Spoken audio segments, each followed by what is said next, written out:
I might take a few sessions on this, and I want to speak about the clothing, the stripping and the clothing of Jesus Christ. And we will go into various scriptures. And I was actually listening to a podcast from Didier Tisson, and he was speaking about the garments. But this is something that Jesus has been speaking to me for quite a while now. A few years ago, I also had a dream where I had to go back to school. And I was looking for clothes in Gerrit's cupboard, in my dream now. I was looking for clothes and I couldn't find the right clothing to wear when going back to school. And in the end, I found bits and pieces of the clothes that I had to wear to go back to school, but I wasn't even wearing undergarments. I didn't have all the clothing to complete the wardrobe or the the attire that I had to wear to school.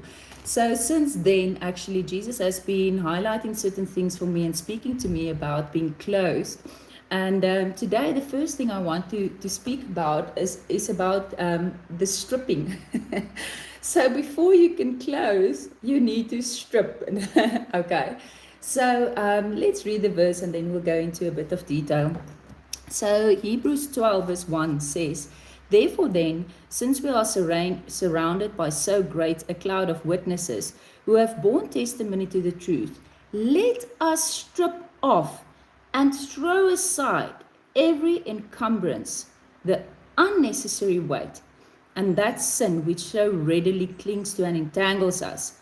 And let us run with patient endurance and steady and active persistence the appointed course of the race that is set before us." You know, many times when we want to go deeper into Jesus, and I have spoken in similar terms about this before, we want to get into the presence.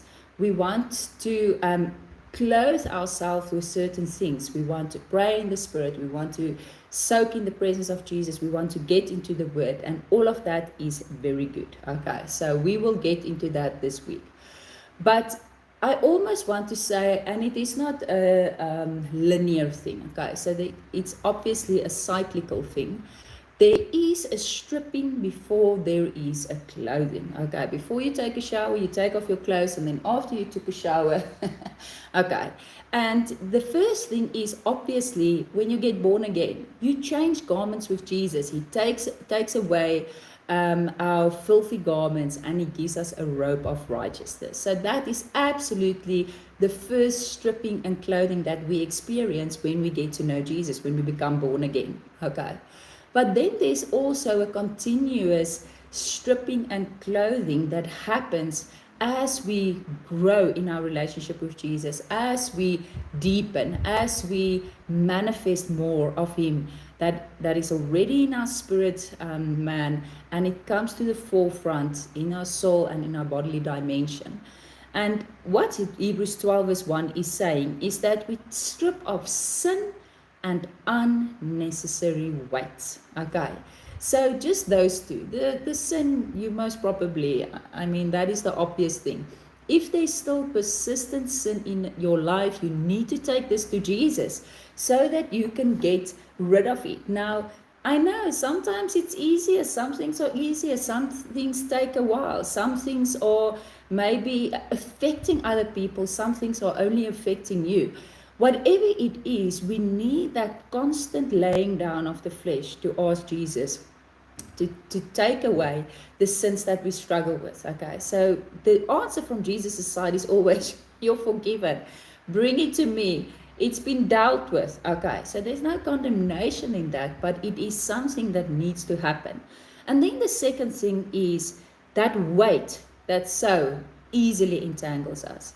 And that is not necessarily sinful things, but it is things that we have added to our lives, things that we have clothed ourselves with, that is unnecessary weight that makes it difficult for us to run our race, to pursue Jesus the way we would, because we are wearing weights around our ankles. We are pulling this caravan. And I'm not speaking about doing something in faith and going for it, and it takes time, and it takes time to build momentum.